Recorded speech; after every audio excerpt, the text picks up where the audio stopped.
Assalamu alaikum students. Today we are going to do unit number 4, that is unforgettable moments of my life. So we are going to do its exercise that is on page number 38, learning to speak. Learning to speak का क्या मतलब होता है, यानी हमने बोलना सीखना है। इस लेसन का, इस टॉपिक का पर्पस क्या है कि हमें बात करने का तरीका आए, हमें पता हो कि हमने जब भी किसी से बात करनी है तो किस अंदाज में बात करनी है, हमने कौन से वर्ड्स को चूज़ करना है, हमारी वोकैबुलरी किस तरह की होनी चाहिए है, हमने कोई भी कॉन्वर्जेसन जो है वो स्टार्ट करनी है तो किस तरह से करनी है, फिर हमने अपने टॉपिक्स को किस तरह से उसमें डिफ़ाइन करना है, अपना पॉइंट ऑफ व्यू किसी के आगे किस तरह से रखना है, और उसके बाद हमने अपनी कॉन्वर्जेसन को एंड किस तरह से करना है। सो लर्निंग टू स्पीक जो है इसका पर्पस ये है। अब जब भी हम किसी से बात करते हैं तो उस बात करने को इंग्लिश लैंग्वेज में हम कहते हैं डायलॉग करना, और जो डायलॉग है वो दो या दो से ज़्यादा लोग आपस में कर सकते हैं। So the question here is read and practise the given dialogue. आपको यहाँ पे एक डायलॉग दिया गया है, you have to read it, आपने इसको पढ़ना है और इसको प्रैक्टिस करना है। प्रैक्टिस किस तरह से करना है? You can practice is with your friend, with your family member, with your sibling, with anyone, ठीक है। So let's start reading। हमारा जो फर्स्ट यहाँ पे करेक्टर है वो एक टीचर हैं, her name is Rabia, miss Rabia. अस्सलाम वालेकुम स्टूडेंट्स, उन्होंने स्टूडेंट्स को सबसे पहले सलाम किया है। सो इट शोज़ कि हम जब भी अपनी कॉन्वर्जेसन को स्टार्ट करेंगे तो हमने सबसे पहले ग्रीटिंग से स्टार्ट करना है, जिसमें यहाँ पे हमने उन्हें सलाम किया है as a Muslim. Our school is going to organize a tree plantation activity। अब वो क्या कर रही हैं, वो बच्चों को इन्फॉर्म कर रही हैं कि हमारा स्कूल जो है वो ऑर्गेनाइज़ करने लगा है। ऑर्गेनाइज़ का मतलब वो एहतमाम करने लगा है। A tree plantation activity, tree plantation का मतलब होता है शजरकारी, यानी कि दरख्त उगाना। इस तरह की एक्टिविटी, इस तरह का काम जिसमें आप दरख्त उगाएं। Are you ready for it? क्या आप इसके लिए रेडी हैं? अब हमारे पास जो यहाँ पे सेकंड कैरेक्टर गिवन है जो कि डायलॉग करेगा अपनी टीचर से, वो है Tina. So it's obvious that Tina is her student. Ma'am can you tell us why we need to plant trees? अब टीना ने मैम से क्वेश्चन किया है कि क्या आप हमें बता सकती हैं कि हमें ट्रीज़ को प्लांट करने की ज़रूरत क्यों है, यानी हमें ट्रीज़ को क्यों उगाना चाहिए है। मिस राबिया श्योर, यकीनन, we need to plant trees, हमें दरख्त उगाने चाहिए, because trees help us in many ways. Trees जो हैं वो बहुत से जगहों पे बहुत तरीक़ों से हमारी मदद करते हैं।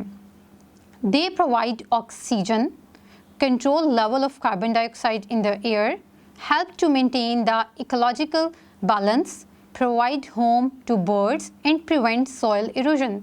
अब यहाँ पे दरख्त उगाने के आपको काफ़ी सारे फ़ायदे जो हैं वो बताए गए हैं, जिनको हम वन बाय वन डिस्कस करते हैं कि वो किस तरह से हमारी ज़िंदगी में बहुत अहम किरदार जो है वो अदा करते हैं। So the first one is to provide oxygen. Oxygen क्या है? इट्स अ गैस, ठीक है। और ऑक्सीजन हम क्या करते हैं? हम ऑक्सीजन से सांस लेते हैं, we breathe with the help of oxygen. तो ऑक्सीजन जो है it is very very important, जिसकी मदद से हम ज़िंदा रह सकें, ठीक है। It is important for our survival. So plants का इसमें क्या रोल है कि प्लांट्स हमें ऑक्सीजन प्रोवाइड करते हैं, प्लांट्स हमें ऑक्सीजन देते हैं ताकि हम ज़िंदा रह सकें, हम सांस ले सकें। सेकेंड बेनिफिट जो यहाँ पे ट्रीज़ का बताया है वो है control level of carbon dioxide in the air.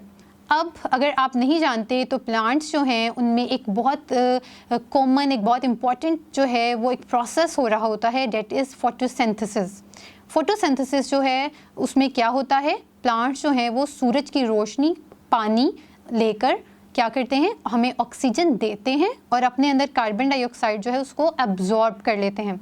Carbon dioxide जो है it is also a gas, तो वो क्या करते हैं, वो कार्बन डाइऑक्साइड को अपने अंदर एब्जॉर्ब कर लेते हैं। अब इस एब्जॉर्प्शन का हमें क्या फ़ायदा है?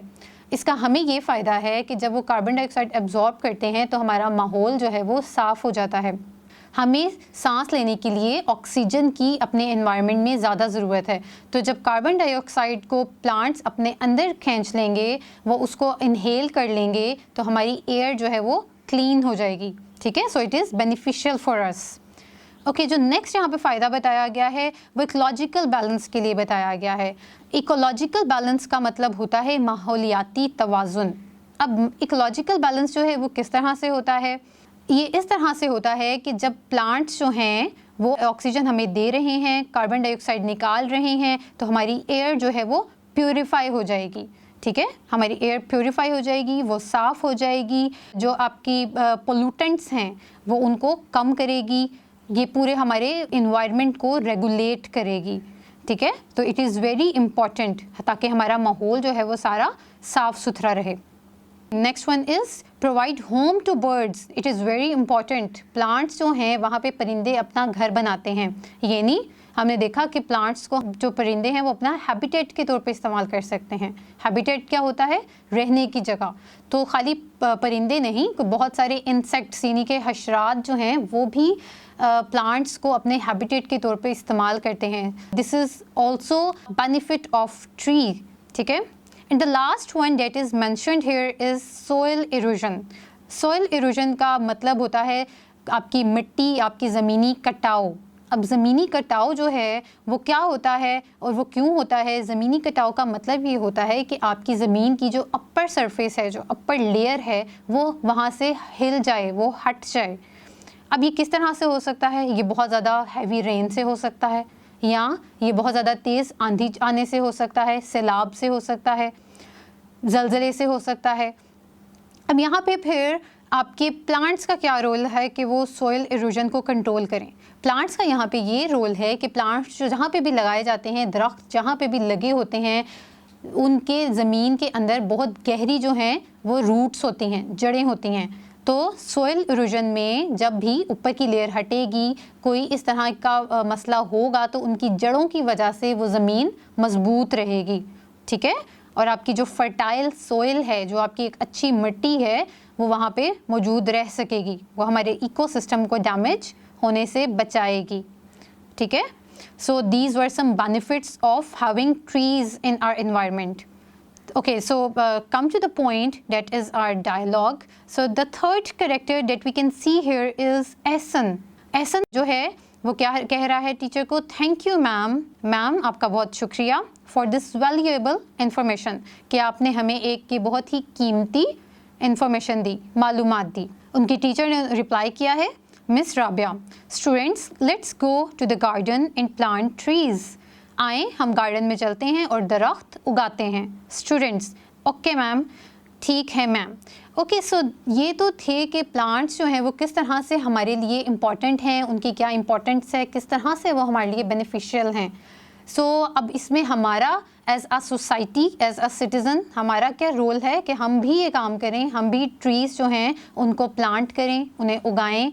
So your homework is that you have to plant a tree by yourself.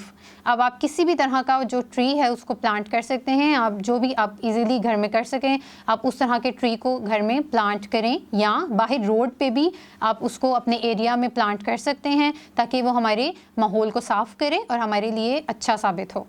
I hope you are clear about dialogue writing. So this is it. Thank you so much.